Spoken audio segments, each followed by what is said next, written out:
Hello everybody, Ben Woodruff here, and in today's video we are going to be making pine pitch glue. I'm going to teach you about it, and we're going to actually make it. I don't know if you can hear the squirrels are chattering at me. I'm up here in the mountains of northern Utah. I'm in a forest filled with pine trees and fir trees, and we're going to be utilizing that in order to make pine pitch glue. But what is pine pitch glue? Well, it is a glue that is natural and it's reusable, and it was used for thousands and thousands of years. So why do we need pine pitch glue? Well, here's the thing. Anciently, if you are going to attach a projectile point to an object, that's called hafting. So for example, if you're going to take an arrowhead and attach it to an arrow, or a spear point and attach it to a wooden spear, or a dart, add a dart tip and attach it to a dart, or even a knife blade to a knife. That process of attaching something organic like a spear shaft to a spearhead, which is inorganic, that is called hafting.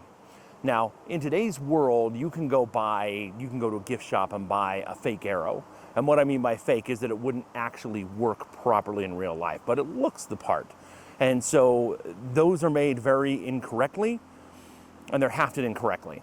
So when you're actually going to go out and hunt, or if you're going to cut something with a knife, then having that blade attached, like, I carry a pocket knife around with me, right? And think about how hard that pocket knife is attached to that handle. It's very solid. It's not going to come off, and that's important because when you're carving, if that blade just abruptly came off, you'd have a problem. It's even worse if you're shooting an arrow or throwing a spear. If you shoot an arrow and that arrow fires and that arrow comes loose, you have a problem. You have to deliver energy. When it comes to projectile weaponry, it's about you are putting stored energy into whatever it is, the spear shaft, the arrow shaft, the dart shaft, and then that energy gets delivered through the projectile point into the target.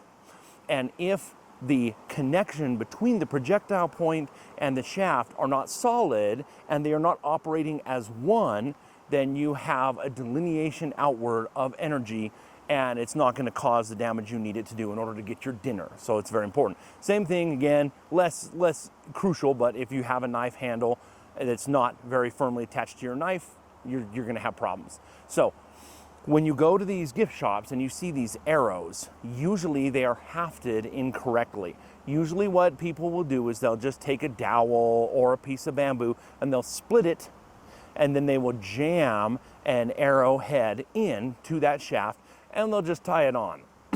Now, what you've effectively done is made a wedge. You think about using a wedge to split wood. That's what you've done. You've put a wedge in this piece of dowel. So if you were to shoot this, once it hits, all the stored energy is going to go out and split the arrow shaft. It's not going to work. So first of all, for the record, if you are ever hafting an arrowhead to an arrow, spearhead to a spear, an atlatl dart point to an atlatl, you don't split the dowel. What you do for your arrow shaft is you drill a hole all the way through and then carve outward from it. This is a U-shaped trough. And then you put your projectile point in there, and then you haft it. Now, another thing you always see at these gift shops is you will see that the arrow is just tied on with usually imitation sinew. Real sinew is animal tendon. It's very good, and imitation sinew works well. I haft a lot of my arrows with imitation sinew, but there's an important thing that's missed, because traditionally, peoples of the world never, ever, ever simply tied on a projectile point. They would either glue it, or they would glue it and tie it, but never just tie it. Because no matter how good you are, you cannot tie it on strongly enough and powerfully enough that it will deliver the full force of projectile energy. So you have to have glue. Now, I have many examples that I make and use, and usually I just glue them on now, especially with my spears. Usually I will just glue a spearhead onto a spear directly with glue. With these prehistoric primitive glues. But you can also tie them on as well. Now, another thing is if you're making an arrow, once you haft the arrow in and you've glued it with one of the glues I'm going to mention, then at the base of the arrowhead, you also want to wrap sinew around there to tighten around the arrow itself, so that again, even though you have a U-shaped trough, that way it's not going to split it. It's going to help that energy be delivered properly. Okay, so let's get into the glues. Anciently, here in the Americas, there were 3 glues used. The first glue is hide glue. Hide glue is made from granulized rawhide. You take the rawhide of an animal, grind it up into a powder, and then you bring it to a near boil. Don't boil it, but it's got to be nearly a boil, and then use that for a glue. Takes a bit to dry, takes like a day to dry properly, but it's one of the strongest glues on the planet. It's a one-time use glue, so you better get it right. The next glue is asphaltium. Asphaltium is natural asphalt that bubbles up from the ground, sometimes mistakenly called tar. Tar is different. Tar is a human man-made byproduct. Asphalt is a natural thing that bubbles up from the earth, like, for example, in the La Brea tar pits, which should be called the La Brea asphalt pits. And when it hardens just into a big clump. It looks like a brown rock. You can just heat it up over a fire and it drips and it becomes pliable and usable, and you can use it perfectly for a glue. It's reusable as well. It's not as good as pine pitch glue, but it's pretty good, and it's very convenient because it's not sticky when it's hardened. Okay? The last glue is the glue we're going to be making today, and that is pine pitch glue. So pine pitch glue is made from the pine tree sap. You go around, you find pine trees, and you'll find, I'm looking around right now and all over the place. I'm in a campground area, and I can see areas where porcupines have damaged trees, and I can see where people have randomly taken axes and hacked at the trees, and the tree's response is to close up that wound with sap, kind of like you. If you get a cut, you will bleed and the blood coagulates and forms a barrier. It's the same thing with a tree. Trees do not want to allow things to get in, and so they'll make these big old bubbles of sap on the outside. So I'm going to go around and gather up some of this sap, and then we'll show you how to make pine pitch glue out of it. It's always really enjoyable to get out in the backcountry, to get out in nature, and I think it's one of the best parts. I think the natural hunter-gatherer instinct kicks in humanity, and just looking for pine pitch. So we get out into the fir forest and the pine forest here, and looking for bigger trees than this. Typically bigger trees are going to have scars that'll have the pine pitch on them. Now, you look down here and there is damage from a porcupine. This is what we're looking for, but this is so old that the tree has completely died. And so we're going to find other trees here. And we've got a little soup can. Use a pocket knife and start to gather up bits of pine pitch. Now, this is going to mess up your pocket knife really bad, but if you just use Pine Sol, you can clean it off after the fact, or a little bit of rubbing alcohol and it'll clean that off. This is what we're looking for. Beautiful golden nuggets. Now, over millions of years, this stuff will turn into amber eventually, but it smells amazing. You gather it up and you put it in your can. This is a lot of fun for kids to do too. Now, I have enough now of this nice, really hard nuggety bits, but we got to get some of this, the stickier, sappier bot. We want about 10% of what we're going to fill up in this can to be the stickier stuff. But most of what we want are these bigger, thicker nuggets. Now, I've got enough here to do a bit of pine pitch glue. So we're going to get a fire started here, and we're going to leave a lot of extra room down here. Now, for filming, I just made a fire. Normally I like it to go down to hot coals, but I was kind of in a hurry. Now we're going to go into a fire and get some carbonized wood. This is an old campfire I came across. You do not want the ash. Ash is not good. We need actual chunks of carbonized wood like this. And we're going to take this carbonized wood and we're going to grind it up.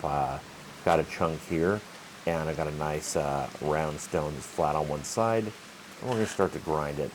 I ran into a little trouble because this was on the grated table, so I switched over to a metal platform and ground it up into a nice powder. And I do this on a piece of paper because it makes it easier to funnel it down into the can once that time comes. Now we're going to take a look at the fire here. We're going to go ahead and put it on the edge. Now again, really ideally this should be just hot coals, because what can happen is you can actually ignite the pine pitch in your can, which actually did happen. And you can see it here, and it's burning down inside, so I quickly took it out and just blew on it. Now you got to be careful because some of these fumes can be not good for your lungs. So be careful not to breathe in those fumes. Now once got it out, and once do a little bit of stirring, I've got a dogwood stick here, and you can see it's starting to melt and render down. It's got a ways to go. Eventually it's all rendered. Take it off, and we're going to start to put in that granulized carbonized wood down into there. Now it's a bit of an art. You got to kind of test and see. You're going to stir it up, put a little more in, stir it up, pour a little more in. Obviously you don't want to put too much in. Now anciently some people would also put a little bit of jackrabbit poop in to work as a mortar in between, but I never do. I just do the actual stuff. Now I'm putting a little bit of that carbonized wood on the outside there as it's cooling off. And I start to push it. It's squishy, kind of feels like Play-Doh, and it cools incredibly quickly. It still will take, half an hour to harden completely, but it will cool off to the touch within a minute and a half. Okay, well, we're done now. So we got this off, and it kind of looks like a hot dog on a stick. This isn't the prettiest version I've ever done because it's always kind of hard recording something in the field because you're trying to focus on camera angles and making sure that the camera is going to depict what you're actually explaining after the fact.